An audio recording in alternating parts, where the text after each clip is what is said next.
happened, but knowing that this is not an unsolvable problem, that they were just in no way could this have been prevented. It's just simply not true. And the frustration of that.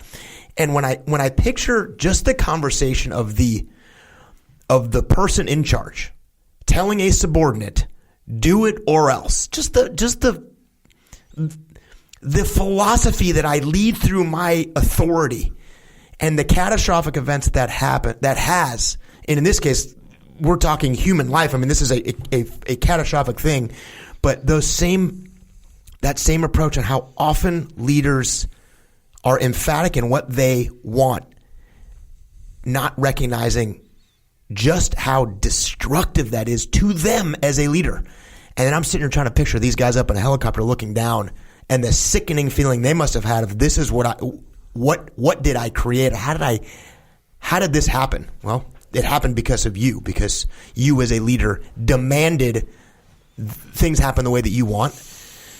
And I'm picturing and I was struggling early with this guy, with the company commander not being able to reconcile, and that's just me piecing things together. And I imagine this feeling of the entire time walking down the hill, knowing he didn't want to do that. The Patton quote, the leader in the field is always right, right? You're coming from your helicopter, you're getting off, and you're telling me what to do. That just sits so foul for me. And the other thing that's interesting about this is you would think that we could be sitting here saying, as two, military leaders that you and I were, it's very easy to say you and I could be sitting here having a conversation where, look, discipline is paramount. Obviously, we could sit here and say Jocko saying discipline is paramount. No one would question that for 1 millisecond. Discipline is paramount. You have to get people into a point where they will obey what you say, and they need to do it. That's what military training is. That's what you learn in boot camp. That's what you learn in officer candidate school, to instant obey orders. Like, that's what we want. And that's just so wrong. It's just so wrong. It's so wrong to think that. It's so wrong to feel that way. And you know what? Like, I'm so thankful that I had the luxury of being in the military and being able to experience this, and then on top of that, getting to see it while I was training people, and then on top of it, getting to see it with all these companies that we work with, because occasionally, to this day, someone will say to me, somebody at some company will say, yeah, but sometimes don't they just need to shut up and do what they're told to do? I get that. I still get that. And what they think I'm going to say is, well, hell yeah. That's what everybody thinks I'm going to say. And it's like, actually, no, you don't want that. And I actually had a good situation like this. I was working with a client, and I had two people on the call. There's more than two people, but there's two people that kind of rose to the conversation. One of them was, but they just need to do it. And I rebutted that guy and said, well, if what you're going to do is just, bark, Tim, shut up and do it, whether you believe it or not, that's not going to have a good outcome. And here's why. I went through the whole thing. And when I got done with that, the other guy said, that's what we need to do. We need to actually listen to what they have to say. We have to take their input. And like all those things, we need to make their plan. All those things that we talk about all the time, which is, it's just shocking that people still, they think tactically. Because tactically, if I say, Dave, shut up and do what I told you to do, you're going to do it. Just like this guy did. It's a tactical win. Hey, the battalion commander says, hey, you shut up and do what I told you to do. Yeah, roger that. Okay, you just won the tactical battle. But look what happens. Look what happens. You won that little tactical battle, and you lose these other people. And look, could there have been no one waiting on that LZ? Absolutely. There could have been no one waiting. There could have been no enemy on that LZ, and everything would have gone fine. And that guy's tyrannical behavior would have been reinforced as the right way to lead. And it ain't the right way to lead. It is not the right way to lead. This guy's a battalion commander. He's probably been leading like that through his whole career, 100%. with no consequence. Certainly nothing like this to this degree. Yeah. This story. And you know what makes that happen? And I brought this up with a client the other day. In the military, because I say, look, you can be effective with that kind of browbeating, tyrannical leadership for whatever, for an hour, for a week, right? I can just yell, Dave, shut up and do what I told you to do. And actually in the military, I can get away with it for my whole career. Why is that? Because you, Dave, you're working for me. You know you only have to work for me for 18 months. Right. You know, it's going to take me a couple months to figure myself out. By the time my tour is starting to coming to an end, you're not even going to give me resistance anymore. You're like, cool, he's gone and whatever. So these guys can bounce from job to job to job, being in charge of this group. By the time he leaves, he's hated, but he's quote, accomplished the mission, right? He's got his good fit rep. He's done his job. He's accomplished the mission. He's hated. They don't want to do it. They're sabotaging him or they're sloughing him off. They're doing all those things, but no one knows it. His chain of command above him thinks, oh yeah, well, he did a good job. He got the mission accomplished. First of all, they never got tested. Second of all, doesn't know the morale of the troops because that guy's able to hide it. So that's how these military leaders, sometimes they get through their whole career. Yeah. And I mean whole career. I'm talking 34-year careers. Right. Where they never actually led anybody. All they did was bark orders. And they retire as an admiral, they retire as a general, and they don't know how to lead. They don't know how to lead. Now, obviously, there's some incredible generals and admirals, obviously, and captains and colonels, obviously.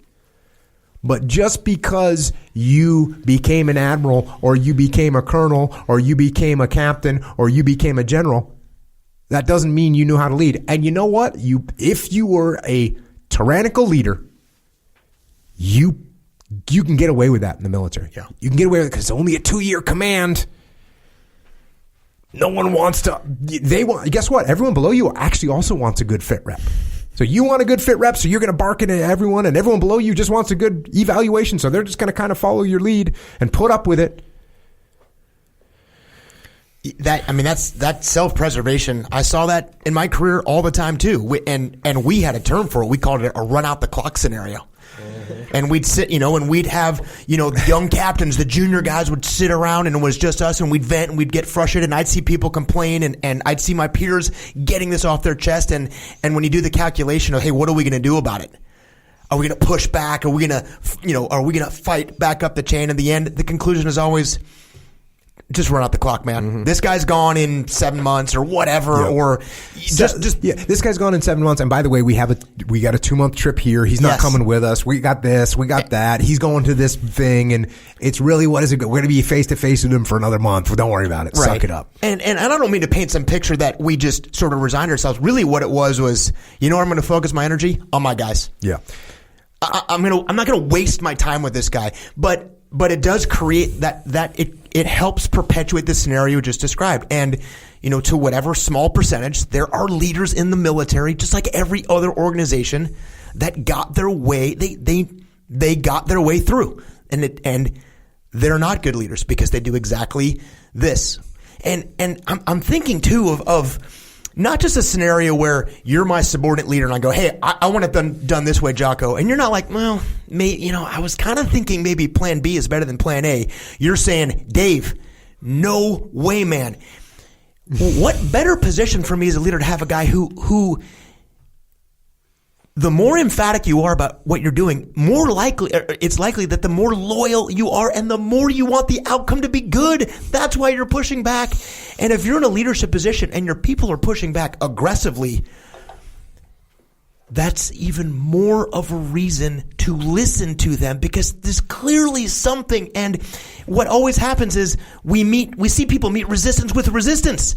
The more resistance I get, the more I should stop resisting, the more I want to listen. Now, if you go, I guess so. Okay, cool, we'll just do it my way, and that's kind of the end of the story. Mm-hmm. But if you go to the mat with me, no, this is a bad idea. I'm not going to listen to that as a leader? Why is this person pushing back? Because they don't care about the mission, they don't care about the people, they don't care about the outcome. And is Jocko pushing back because he doesn't care about his people, because he doesn't want this to be successful? Why would Jocko possibly be drawing a line in the sand right now? Right.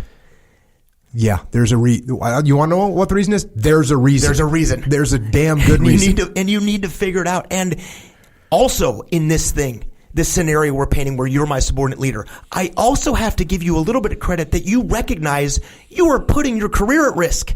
Wait, you're going to bow up to me, junior subordinate.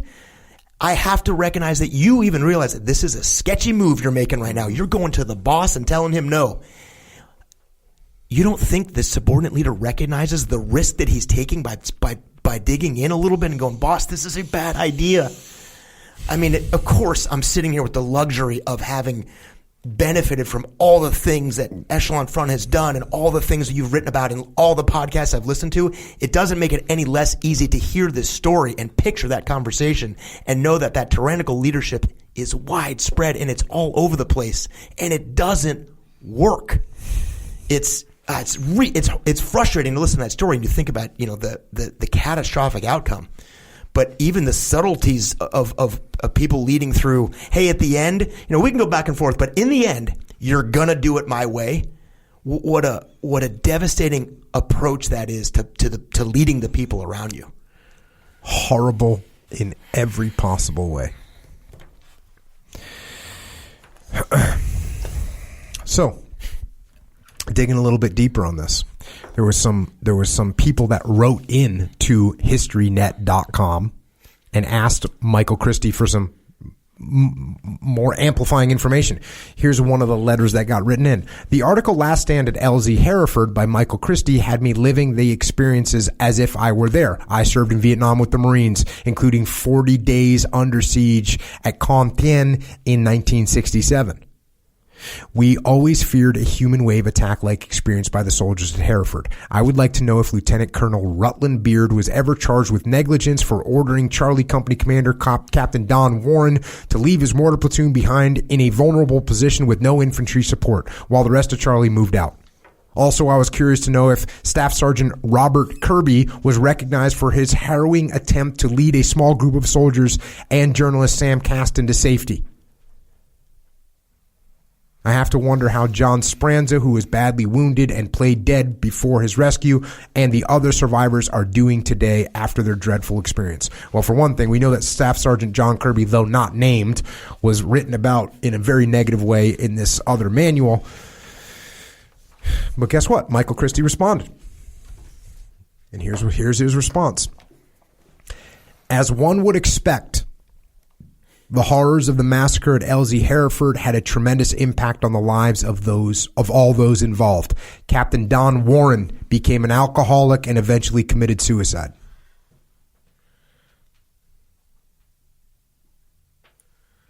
So the decision that we're sitting here toiling over, he toiled over it too. Sergeant Robert Kirby retired from the Army and refuses to talk about LZ Hereford, claiming he remembers almost nothing about it, although he did receive a Silver Star for his part in the battle. God bless him. Bob Roeder has a severe case of PTSD, but still managed to succeed. He married his high school sweetheart, raised a family, and operated a multi-million-dollar medical supply business. John Speranza overcame his physical injuries. This is so Bob Roeder was the last guy to be recovered, the guy that broke down trying to identify his friends. John Speranza, who's got shot in the ear, exit wound in the nose.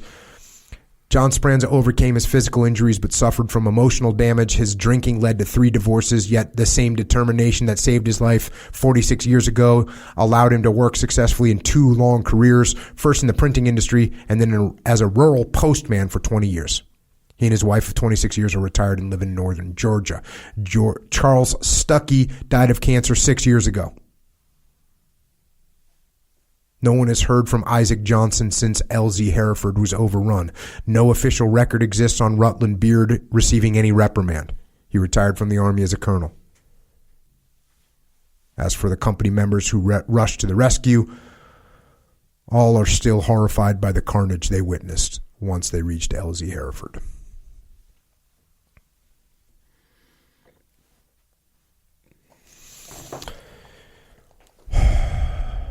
There's another letter. The story of carnage on LZ Hereford is a riveting piece of work, but as noted, it varied glaringly in spots from the SLA Marshall narrative published 46 years ago. Nonetheless, both authors accurately capture the overall horror of the event. About a week before the attack described by Christie, a company from another battalion had been